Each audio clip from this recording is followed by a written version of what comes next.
Voyez ce qu'il fait avec ses disciples, avec la compagnie plus large qui doit être le noyau de son Église. Il apparut à plus de 500 frères à la fois, dit Paul, 1 Corinthiens 15:6. Qu'est-il en train de faire? Établir la preuve quant au fait que maintenant il ne connaît aucune limitation, aucune limite ou lien. Il est libre. C'est là un héritage formidable pour l'Église, pour nous. Combien nous en sommes réjouis aujourd'hui. De réaliser que la question géographique n'importe pas, que ce soit à 50, à 500 ou à 5000 kilomètres, que le temps n'importe pas. Aucune de ces choses n'a d'importance. Il est libre. C'est pour l'Église une chose formidable que cela soit établi par plusieurs preuves. Notre ancienne version introduisait en cet endroit un autre mot, plusieurs preuves infaillibles. Même si cela ne se trouve pas dans le texte original, l'épithète est pleinement appropriée. C'était sa part, la délivrance des siens. Mais il était non seulement venu pour proclamer sa propre délivrance et l'assurer par la croix, il y avait l'autre côté, la délivrance des autres, de ceux qui avaient cru en lui. La délivrance des hommes et des femmes et celle de l'Église. Considérez d'abord les hommes. Ils étaient terriblement liés en eux-mêmes, n'est-ce pas? Ils étaient manifestement limités à tout égard, dans leur capacité pour les choses spirituelles, dans leur compréhension, dans leur intelligence spirituelle.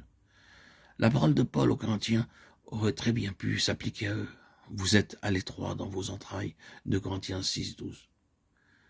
Mais considérez leur délivrance en ces jours-là. Il n'y a point de doute que cela se produisit et que cela est en train de se poursuivre. Vous pouvez voir cela se développer. Ils ont été libérés.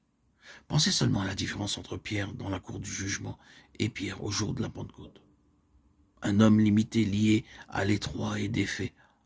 L'autre homme au large, bien au large, un homme émancipé. Ils sont tous ainsi. Ce fut pour eux l'année du jubilé. Le Seigneur Jésus l'avait proclamé par sa résurrection.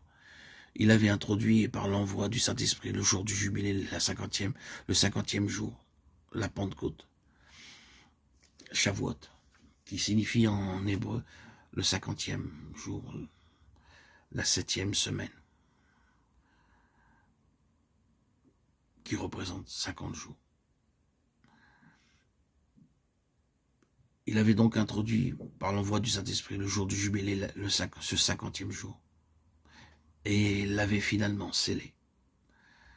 La 50e année est le jubilé, la Pentecôte est le 50e jour. Oui, c'est le jubilé, c'est la délivrance, tout porte l'empreinte de cela. Et ainsi, la Pentecôte a été le couronnement de ces 50 jours et la mise à disposition particulièrement des valeurs des 40 jours. C'était leur jour de délivrance.